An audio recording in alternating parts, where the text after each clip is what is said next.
हम इसको तिरंगा रैली का नाम इस वजह से दिए है कि हमारी हर गाड़ी के ऊपर हम तिरंगा लगा के जाएंगे उसमें। उसका एक दूसरा मकसद ये है कि इस साल 75 साल हो गए हैं देश की आज़ादी को, और सरकार ने वज़ीर आज़म ने कहा है कि साल भर अमृत महोत्सव मनाना है करके। तो हम अमृत महोत्सव भी मना रहे हैं, देश के प्रति हमारी आस्था, हमारी मोहब्बत वो भी जताने के लिए हम वहाँ पर कोई राजनीतिक हमारा झंडा लेकर नहीं जा रहे हैं, हम देश के तिरंगा लेकर जा रहे हैं। कल औरंगाबाद में अगर कम से कम भी अगर देखा जाए तो मेरे हिसाब से एक कितने नहीं वो ठीक है पुलिस का, लेकिन हमारे पास एक अंदाजे के हिसाब से हमारे पास 250 गाड़ियां सिर्फ औरंगाबाद से निकलेगी। 250 गाड़ियां औरंगाबाद से निकलेगी, हर गाड़ी के ऊपर जो है वो एक तिरंगा रहेगा। और हम मुंबई की तरफ जाएंगे, औरंगाबाद, अहमदनगर, पूना से होते हुए हम एक्सप्रेस वे लेके हम मुंबई की तरफ जाएंगे। अब आपने ये देखा होगा कि हमने अभी तक है तो हमारा वेन्यू फाइनल नहीं बताया। बहुत सारे लोग हमसे पूछ रहे हैं कि बम्बई में वेन्यू क्या है करके। हमारा वेन्यू फाइनल हो चुका है, हमारा परमिशन जो है वो हमको मिल चुकी है, लेकिन हम उसकी घोषणा इस वजह से नहीं कर रहे हैं कि पिछले 15 दिनों के अंदर हमने जो वेन्यू फाइनल किए हैं, हमने पैसा भर डाले। पैसा भरने के बाद फिर वहाँ पे कई एनसीपी का नेता पहुँच गया कि कांग्रेस के मंत्रियों के फ़ोन चले गए कि मतलब ये एमआईएम को ये हॉल देना नहीं, ये ग्राउंड देना नहीं करके, और ऐसा कैंसिल किया गया है। हमने इससे पहले जो है वो बीकेसी मांगा था।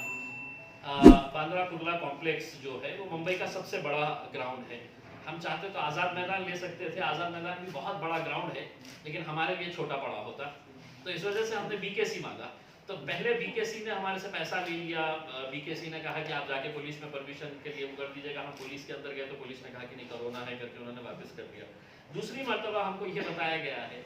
कि जब हमने दूसरी मर्तबा उसके लिए अप्लाई किया तो उनके ऊपर बहुत दबाव आया,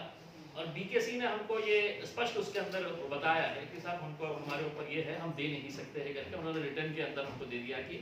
हम परमिशन नहीं दे रहे हैं करके। तो ठीक है, बीकेसी हमने छोड़ दिया। अब हम कल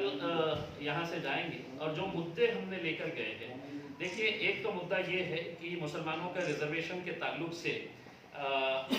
5% रिजर्वेशन हाईकोर्ट ने जब हमको दे दिया है, तो ये सरकार जो पिछली जो सरकार थी शिवसेना और बीजेपी की, उनसे ये इतना ताकत के साथ इतना जोर दे के लड़ते थे कि मुसलमानों को रिजर्वेशन दो, तो मुसलमानों की तरक्की नहीं चाहते हैं, मुसलमानों के साथ नाइंसाफी कर रहे हैं। अब वही लोग सत्ता में आके बैठे, उनमें से कितने ऐसे हैं जो उस वक्त इतना चीख के लड़ते थे, आज वो मंत्री बने बैठे हुए थे, सरकार के अंदर है, लेकिन झूठे मुंह ही सही, लेकिन वो एक मरतबा भी जिक्र नहीं करते हैं। आपने खुद ने देखा होगा लोकसभा के अंदर भी यही वो पार्टियां हैं जो मुसलमानों के वोट तो मांगती है, लेकिन सुप्रिया सुले वहां पे खड़े रहती है तो पहले मर्तबा खड़े रहती है कि मराठा को रिजर्वेशन देना है। फिर जब ओबीसी का मामला आता है कि ओबीसी रिजेक्ट हो जाता है, ओबीसी का रिजर्वेशन, तो वो दूसरी मर्तबा पार्लियामेंट के अंदर भाग के आते हैं और ओबीसी को रिजर्वेशन मिलना बोल के ये वहां पे पार्लियामेंट के अंदर खड़े रह के तो ये करते हैं। इसी तरह से जितने भी उनके बाकी दूसरे कांग्रेस के एमपीज हो या दूसरे राष्ट्रवादी के हो, तो ये सब है जो है ये अपनी राजनीतिक स्वार्थ के लिए जो उनको फायदेमंद है उनके लिए वो खड़े रहते हैं। तो हम क्या सिर्फ एक खिलौना हो गए आपके लिए कि आप इलेक्शन में आएंगे और मुसलमानों से वोट मुझसे मांग के चले जाएंगे करके? हमको मिलो ना मिलो, लेकिन कम से कम झूठे मुंह ही सही तुम उस मुकाम के ऊपर जो पहुंचे हैं उसमें मुसलमानों का बहुत बड़ा हाथ है करके, या तो इसको कबूलो या बोल दो कि भाई हमको नहीं देना है करके उसमें। दूसरा ये है कि वक्फ बोर्ड की जो ज़मीनें हैं, आपको ये मालूम होगा कि हमने आज से तकरीबन 3 महीने पहले हम शरद पवार साहब से जाके मिले थे, जितने भी वक्फ बोर्ड के मेंबर्स हैं, उसके अंदर कांग्रेस के एक आमदार है, राष्ट्रवादी के एक खासदार है हमारे फौजिया मैडम, हम सब ने जाके मिले थे उनसे और उनको ये बताए थे कि साहब ये ज़मीनें जो है ये हमारे लोगों की है, और इसको अगर इस तरह से लूट खचूट इसकी चालू है और सरकार तमाशाई बनकर देख रही है, तो कहीं ना कहीं इसके ऊपर रोक लगाने की जरूरत है। हमने उनसे कहा था कि एक मीटिंग है तो आप मुख्यमंत्री साहब के साथ लगाइए। हमारा ये अनुमान है कि कम से कम अगर गिरी पड़ी हालत के अंदर भी अगर देखा जाए तो 1000 करोड़ रुपया जो वक्फ बोर्ड का है वो पैसा महाराष्ट्र के पूरे अलग अलग कलेक्टर ऑफिस के पास है तो जमा है। वो कौन सा पैसा है जो लैंड एक्विजिशन के अंदर गया है, कोई इंडस्ट्रियल एरिया के लिए गया है, कोई रोड की एक्विजिशन के लिए गया है, तो ये पैसा वहां पर पड़ा हुआ है। वो पैसा तो हमारे हक का है, वो पैसा तो हमको मिलना चाहिए करके, तो वो भी नहीं मिल रहा है। तो पवार साहब ने फौरन अपने पीए को बुलाया और कहा कि एक पत्र लिखो और एक मीटिंग जल्दी से लगवाने लगा। आज 3 महीने हो गए, आज एक ना उनके तरफ से कोई रिप्लाई आ रहा है, ना कोई मीटिंग की बात हो रही है, ना कोई हमारी जो मांग की है उसके ऊपर आवाज ये हो रही है। तो अब हमने तय किया है कि जिसको जो भाषा समझ में आएंगी उस भाषा के अंदर जाएंगे करके। कल बहुत सारा प्रेशर हमारे ऊपर डाला जा रहा था कि ये रैली नहीं निकालना चाहिए करके, उसमें नागपुर के पीआई ने तो एक लेटर दे डाला कि तुम जा नहीं सकते करके। मैं बोला क्यों नहीं जा सकते, गाड़ियों के ऊपर कहीं प्रतिबंध है, कोई आपने व्हीकल के ऊपर बैन लगाए है जो आप इस तरह से लिख दे रहे हैं करके।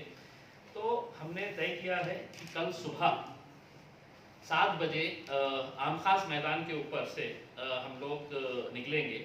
और यहाँ पे हमारे जितने भी अलग अलग ज़िलों के जो औरंगाबाद से होके गुजरने वाले हैं वो लोग भी औरंगाबाद आ जाएंगे, जिसके अंदर बीड़ है, नांदेड़ है, परभनी है, जालना है, यवतमाल, वाशिम, वर्धा। तो यहाँ के भी जितने भी लोग उसमें शामिल होने वाले थे वो रात में ही हमारे पास पहुँच जाएंगे, उनके रहने का इंतजाम किया गया है और सुबह हम लोग फजर की नमाज़ पढ़ के तो हम निकल पड़ेंगे। एक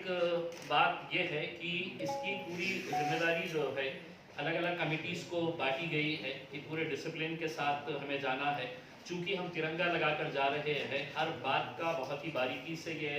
ख्याल रखा जा रहा है कि कहीं पर भी हमारे तिरंगे की बेहुरमती ना हो करके उसमें। अब सिर्फ एक बात ये है कि हमारा वेन्यू जो है, ये मैं महाराष्ट्र के तमाम आवाम को ये बताना चाहता हूँ कि मैं अगर अभी डिक्लेयर कर दिया है कि कल मुंबई में कहाँ पे आने वाले हैं तो शायद मेरे हिसाब से 2-3 मंत्रियाँ वहाँ पे पहुँच जाएंगे और वो कैंसिल करवाने लगा देंगे। तो इस वजह से हम वो वेन्यू का डिक्लेरेशन जो है वो या तो रात में करेंगे या सुबह करेंगे। हमारा कार्यक्रम जो है वो कल शाम में रहेगा और उसके लिए बैरिस्टर असदुद्दीन अवैसी साहब भी आने वाले हैं। मैं पुलिस डिपार्टमेंट को सिर्फ इतना ये अनुरोध करूँगा कि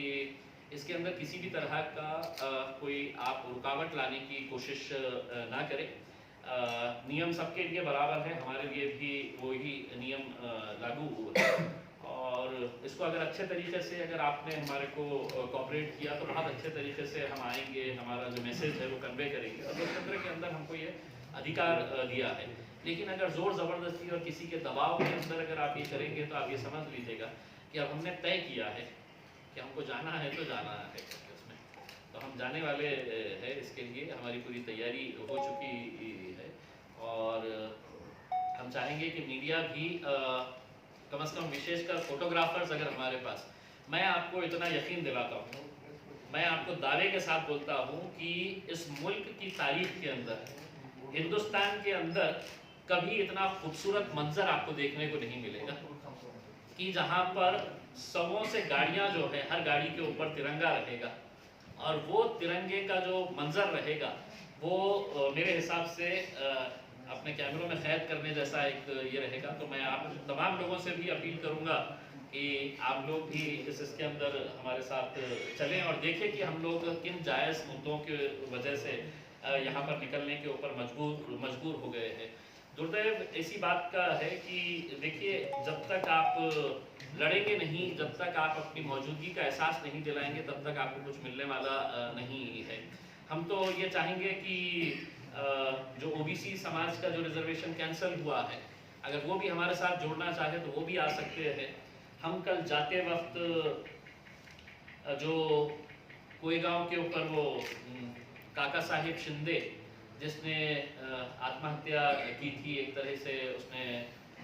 अपने रिजर्वेशन के लिए, अपने समाज के रिजर्वेशन के लिए उस नौजवान लड़के ने अपनी जान की आहुति दी थी। वो अपने खुद के लिए नहीं मरा है, उसने अपने समाज के लिए तो अपनी जान दी थी। तो हम जाते जाते उसको भी अपनी श्रद्धांजलि अर्पित करते हुए जाएंगे और हमारा मकसद यही है कि जो जो समाज जिसको भी मिला है, मुसलमानों के साथ हम समझ रहे हैं कि सबसे ज़्यादा धोखा किया जा रहा है इस वक्त, क्योंकि हमारे कानूनी हमारी लड़ाई कहीं पर भी नहीं है।